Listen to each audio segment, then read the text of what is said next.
नमस्कार मित्रों, कैसे हैं आप सभी। आशा करती हूँ ठीक होंगे। तो आज की क्लास में हम रीवा पन्ना के पठार के बारे में समझेंगे। क्या होता है रीवा पन्ना का पठार और कहाँ इसकी अवस्थिति है और कैसी इसकी जलवायु है, इसके संपूर्ण दृष्टिकोणों पर हम आज नज़र डालेंगे। तो इसके सबसे पहले क्षेत्रफल की बात करते हैं। तो क्षेत्रफल में इसका क्षेत्रफल कितना होगा? क्षेत्रफल सबसे पहले आप इसकी अवस्थिति के बारे में समझें।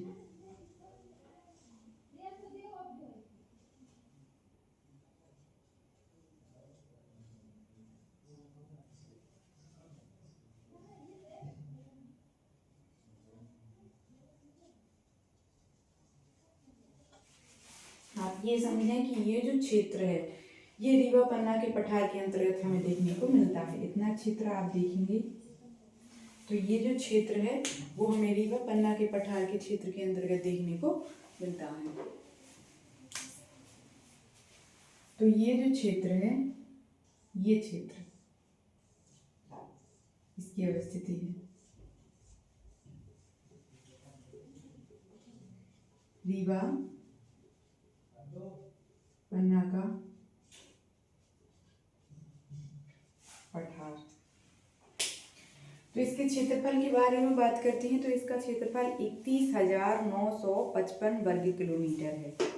कितना? 31,955 वर्ग किलोमीटर।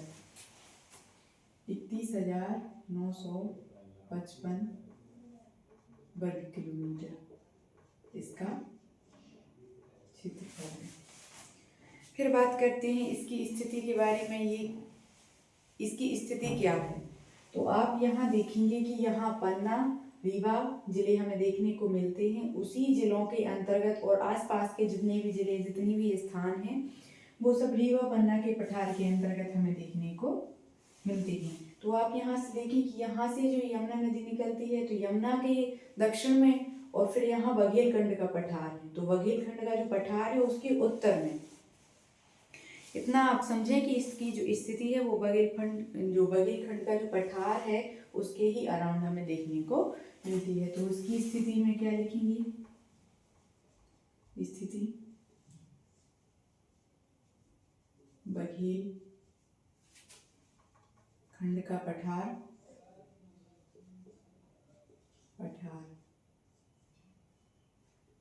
से घेरा। क्या घेरा? रीवा पन्ना का पठार। फिर दूसरे नंबर में यमुना का दक्षिणी क्षेत्र।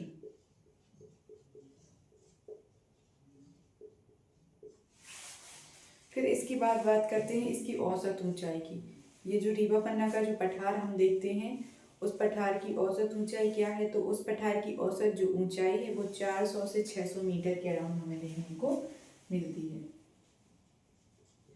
कितनी? 400 से 600 मीटर ऊंची।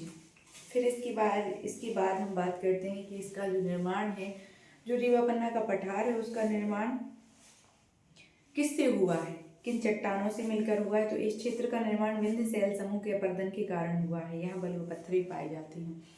विंध्य शैल जो है वो आप देखेंगे कि मध्य प्रदेश में हमें देखने को मिलती है। विंध्य पर्वत जो माला है उसी के अपरदन से, उसी के अवसाद से ये जो पठार है हमें उसको देखने को मिलता है, उसी से बना हुआ है। फिर इसके बाद इसके जिलों के बारे में बात करते हैं। तो इसके जो जिले हैं मुख्य रूप से कौन कौन से जिले हैं?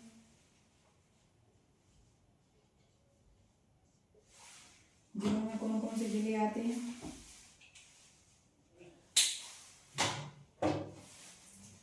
सबसे पहले तो पन्ना, फिर रीवा, मैहर, सतना। और कौन कौन से जिले हैं? मऊगंज, दमोह और इसके अतिरिक्त सागर। मऊगंज, दमोह, इसके अतिरिक्त सागर। आदि। ये जिले हमें रीवा पन्ना जो पठार है उसके अंतर्गत हमें देखने को मिलते हैं। कौन कौन से जिले हैं? पन्ना, रीवा, मैहर, सतना, मऊगंज, दमोह, सागर आदि। फिर इसके बाद करते हैं इसकी जलवायु के बारे में। रीवा पन्ना का जो पठार है उसकी जलवायु कैसी है? इस क्षेत्र की जो जलवायु है, यह जो क्षेत्र है वो उष्ण कटिबंधीय क्षेत्र के अंतर्गत आता है। कौन सा क्षेत्र? उष्ण कटिबंध। उष्ण कटिबंध का मतलब समझते हो, उष्ण कटिबंध जो होता है वो एक प्रकार से उसका मतलब होता है गर्म। उष्ण का मतलब होता है गर्म। गर्म कटिबंध मतलब आप समझ रहे हैं, यहाँ से कर्क रेखा गुजरी है तो जो कर्क रेखा का जो नीचे वाला हिस्सा है वो उष्ण कटिबंध के अंतर्गत आता है।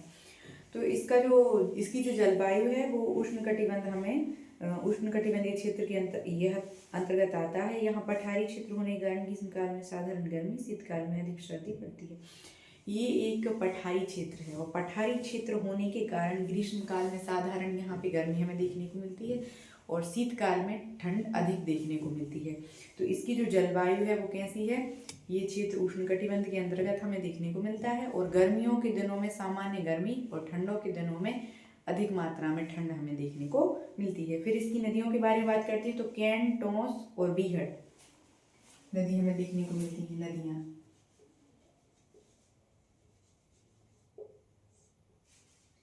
कैन, टोंस, बीहड़। कैन, टोंस और बीहड़। जो ये टोंस नदी है ये, और कैन नदी है और बीहड़ नदी है, ये तीनों नदियां हमें मुख्य रूप से जो है रीवा पन्ना पठार की जो क्षेत्र है उसके अंतर्गत हमें देखने को मिलती है। फिर नदियों के बाद हम बात करते हैं इस क्षेत्र की वर्षा के बारे में। तो इस क्षेत्र की जो वर्षा है मुख्य रूप से 75 सेंटीमीटर से अधिक वर्षा वाले क्षेत्र के अंतर्गत आता है। ये जो क्षेत्र है ये 75 सेंटीमीटर से अधिक वर्षा वाले क्षेत्र के अंतर्गत हमें देखने को मिलता है। तो यहाँ की वर्षा यहाँ लिख लें, वर्षा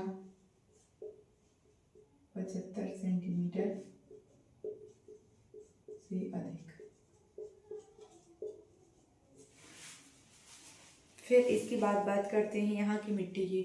तो यहाँ पे हमें कौन कौन सी जो मिट्टी है वो मुख्य रूप से देखने को मिलती है। तो यहाँ की जो मिट्टी है वो लाल पीली मिट्टी यहाँ पे पाई जाती है और मिश्रित मिट्टी भी यहाँ हमें देखने को मिलती है। तो मिट्टी में आप लिखें मिट्टी लाल प्लस पीली मृदा और मिश्रित मिट्टी। फिर मृदा के बाद हम बात करते हैं यहाँ की फसलों के बारे में। तो यहाँ पे मुख्य रूप से कौन कौन सी फसलें हमें देखने को मिलती हैं। तो इस क्षेत्र में जो फसलें हैं वो गेहूँ, चावल, ज्वार और सरसों, मुख्य रूप से यही फसलें हैं। फसलें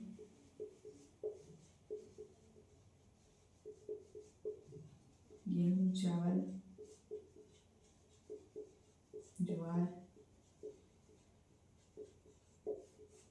सरसों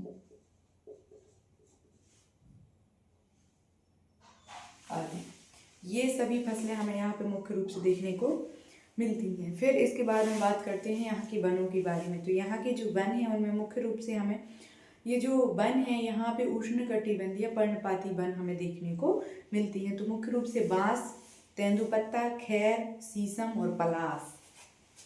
तो वनों में क्या है? खैर, शीशम, पलास,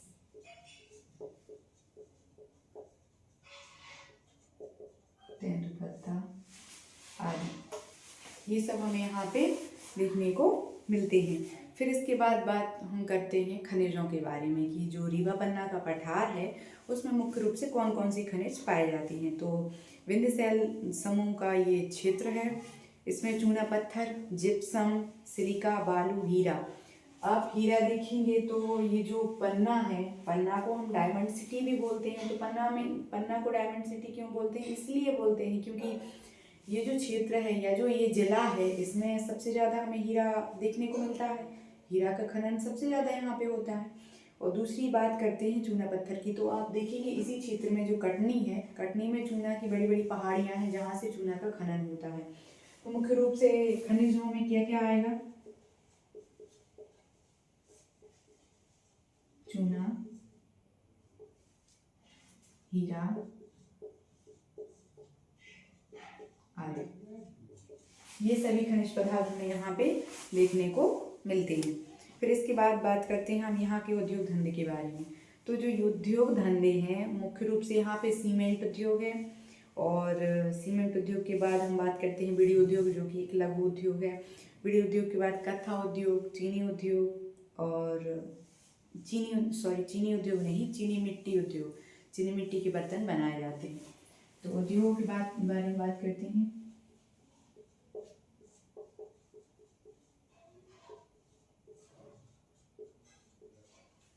चीनी मिट्टी और कत्था,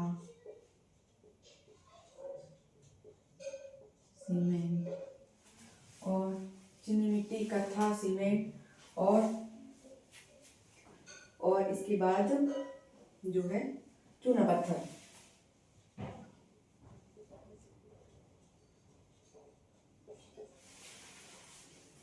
तो फिर आप समझें कि दमोह में अमानपुरा औद्योगिक क्षेत्र स्थित है। दमोह जो जिला है उसमें एक क्षेत्र है अमानपुरा, जो कि औद्योगिक क्षेत्र के रूप में जाना जाता है। फिर इसके बाद आप बात करें पर्यटन की, तो आप समझें कि रीवा का जो क्षेत्र है, रीवा को हम सफ़ेद शेरों की भूमि भी कहते हैं, क्योंकि वहाँ पे हमें सफ़ेद शेर देखने को मिलते हैं। तो आप इसे साफ कर लें।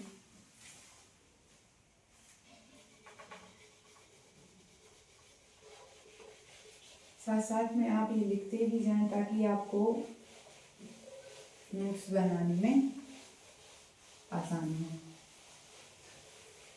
लिखने से जल्दी याद भी होता है। फिर हम बात क्या कर रहे हैं यहाँ के पर्यटन के बारे में। यहाँ का पर्यटन मुख्य रूप से पन्ना को हम क्या कहते हैं?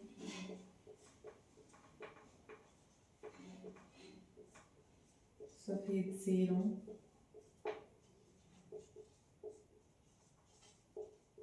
की भूमि। फिर उसके बाद आते हैं रीवा जिले में महाराजा का किला, महामृत्युंजय का मेला।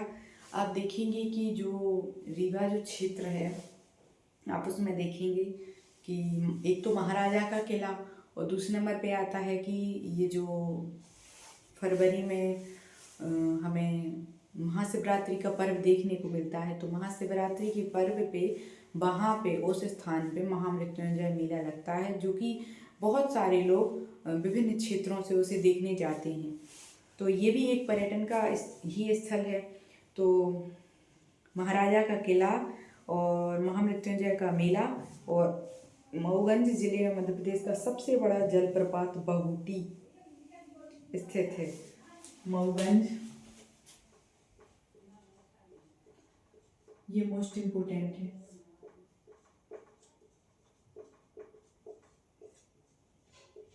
सबसे बड़ा जलप्रपात कौन सा जलप्रपात है? ये है बहुटी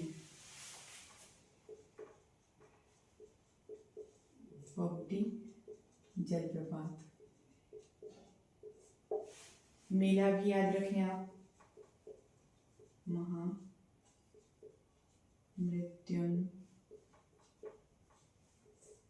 का मेला कब लगता है?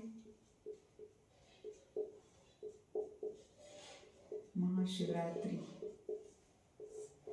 पर्व पर हमें देखने को मिलता है। फिर इसके बाद मैहर जिले के मुकुंदपुर में व्हाइट टाइगर सफारी और ऋषि जिला मध्य प्रदेश का प्रमुख। हाँ, आप ये भी समझें कि मैहर जो शहर है उस जिले में हमें मुकुंदपुर में व्हाइट टाइगर सफारी देखने को मिलता है। और दूसरा एक प्राचीन जो एक हमें मंदिर माँ शारदा का देखने को मिलता है, वहाँ भी पर्यटन बहुत अधिक पर्यटक दूसरे क्षेत्रों से, दूसरे राज्य से देखने के लिए वहाँ पे लोग आते हैं, माँ के दर्शन करने के लिए लोग वहाँ पे जाते हैं। और जो कि सतना जिले में चित्रकूट में मौजूद है, जिसे ब्रह्मपुरी व रामगिरी नामों से जाना जाता है। ठीक है, फिर इसके बाद हम बात करते हैं कला एवं संस्कृति। तो आप ये भी लिख लें मैहर में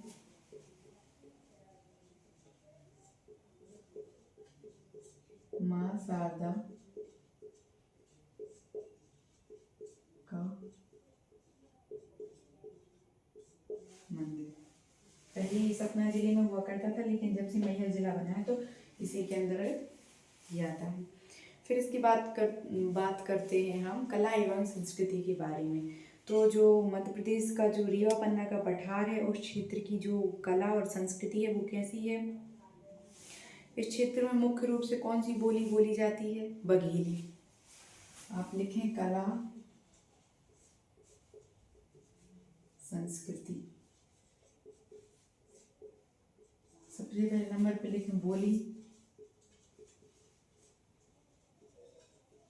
बघेली बोली जाती है।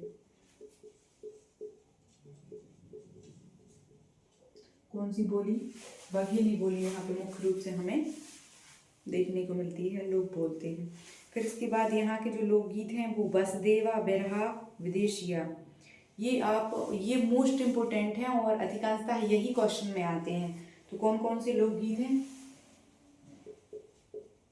लोकगीत वसुदेवा, बिरहा और वसुदेवा, बिरहा और विदेशिया।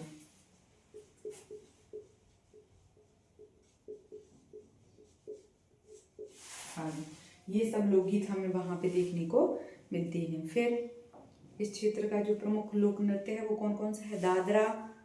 दादर, राई, कलसा और केमाली। दादर,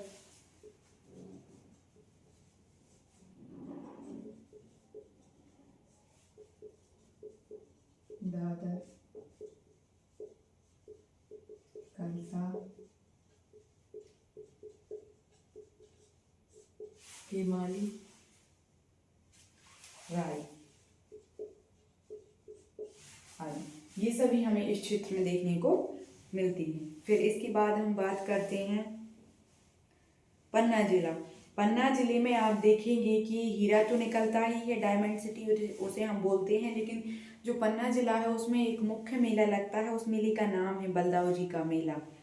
और रीवा जिले में महामृत्युंजय का मेला। ये दोनों मेले ही मोस्ट इम्पोर्टेंट हैं, आप याद रखें कि जो बलदाऊ जी का मेला है, बलदाऊ जी मेला कहाँ पे लगता है? ये हमें पन्ना में देखने को मिलता है। फिर इसके बाद हम बात करते हैं रीवा जिला सुपारी के खिलौने बनाने हेतु तो प्रसिद्ध है। रीवा जो जिला है वो सुपारी के खिलौने बनाने के लिए प्रसिद्ध है। सुपारी समझते हैं आप? सुपारी के खिलौने बनाए जाते हैं, और वो खिलौने कहाँ बनाए जाते हैं? किस क्षेत्र में? रीवा में। तो लिखें आप रीवा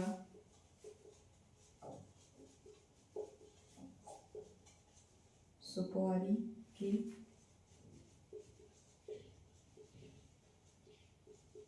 खिलौने